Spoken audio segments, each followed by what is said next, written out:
and welcome back to Bite Size Boxing. So today we're going to be talking about the fight that took place last night, that being Josh Kelly versus Bakhram Murtazaliev. Now, I did make a prediction video for this fight, and I'll be honest, I got it wrong.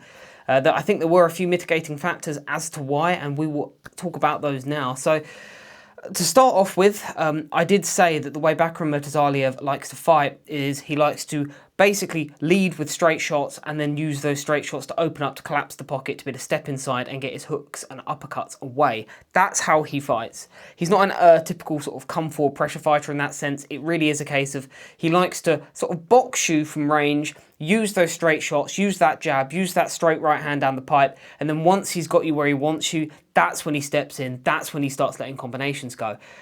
And Josh Kelly made a very simple adjustment. He took the jab away. So if he can't land those straight shots, he can't set up his offense. And Bakhram's feet were pretty slow, and they've never been particularly quick to begin with, but I think there was mitigating circumstances in that I don't know if Murtazaliev was struggling with the weight, because he did look very drained in the lead up to this fight and even in the ring, but I think the main aspect was that this guy's been out of the ring for well over a year now, I think about 14 months, something like that, so he's been massively inactive, and he fought like an inactive fighter. And when you get a fighter who's very rusty, who's got a lot of ring rust, they take a lot of time to get going, they take a lot of time to warm into the fight, and that's exactly what we saw. And by the time Murtazaliev really warmed into the fight in the sort of second half of the fight, and he started to have a little bit more success, not fantastic success, but more success. The fight was already really in Kelly's hands. By that point, Kelly had already dropped him. Admittedly, Murtazaliev wasn't hurt. It was just a stiff jab, and it was a balance issue. But Murtazaliev went down in round 4. And then, as I say, by the time Murtazaliev was really able to warm up and shake off a bit of that ring rust, it was a bit too late, to be honest with you. As I say, he was very slow and laboured, and he just wasn't able to sort of nullify what Josh Kelly was doing. And as I said in my pre-fight, the thing that I was concerned about was that Josh Kelly is someone that when there is relentless pressure, when someone is going hell for leather and giving him, a lot to think about, that's when he clearly sort of wilts mentally. But because Murtazaliev was clearly as rusty as he was, and because Kelly quite cleverly managed to take away his lead hand, it meant that he wasn't able to set that offense up, which meant that he didn't have to worry about the relentless pressure.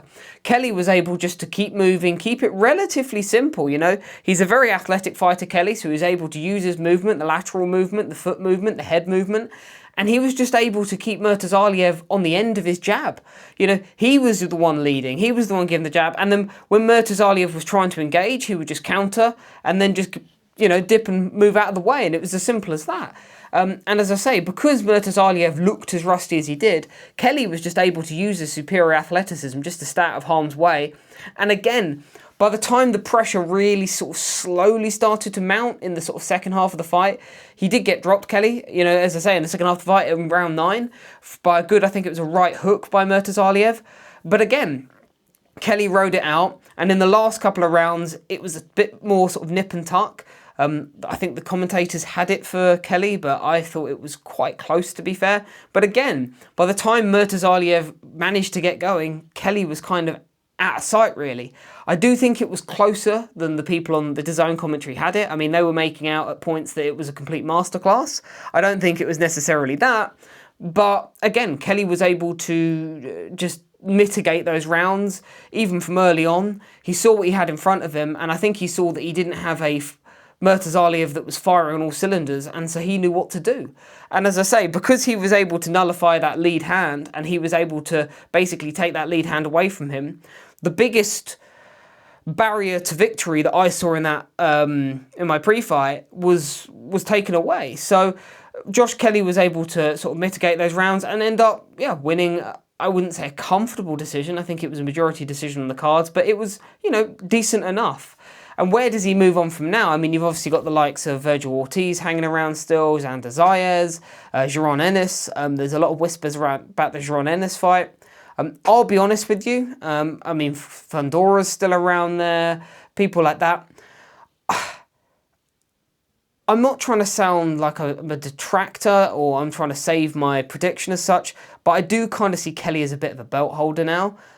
For me, as I say, he beat a Murtazaliev that wasn't quite firing on all cylinders. Maybe even if Murtazaliev was on all cylinders, maybe Kelly has that movement and that style to be able to outbox him and to be able to nick a decision. But when you look at who's there at 154, it doesn't bode well, does it? You know, if they're going to put him in against Ennis next, which is what's being spoken about, I mean, Ennis is as athletic as Josh Kelly, if not a little bit more so, but he punches an awful lot harder. I think he can switch hit and things like that, which someone like Kelly just can't do. I think he's just basically a better version of Josh Kelly, to be honest, who hits an awful lot harder. So I don't necessarily think that that bodes well at all. As I say, I think he's a belt holder. I think you put him in there with Ortiz, I think Ortiz chews him up and spits him out. I think Ennis does the same. I think Zayas does the same. I think Fundora does the same.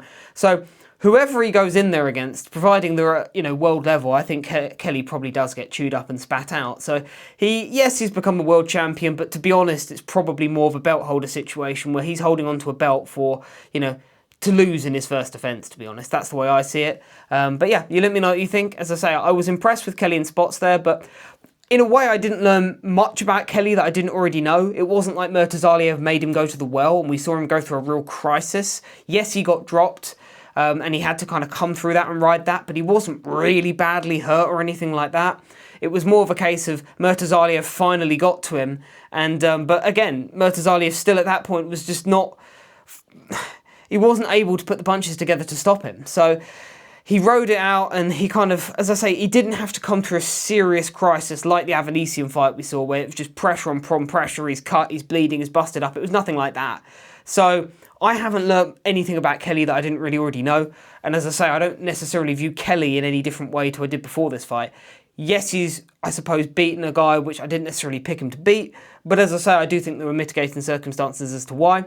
And again, moving forward, I'll be honest, I expect him to lose in his first defence. So you let me know what you think. Tell me if you think I'm being harsh. And yeah, let me know. I'd be interested to know. And yeah, take care, guys. Cheers.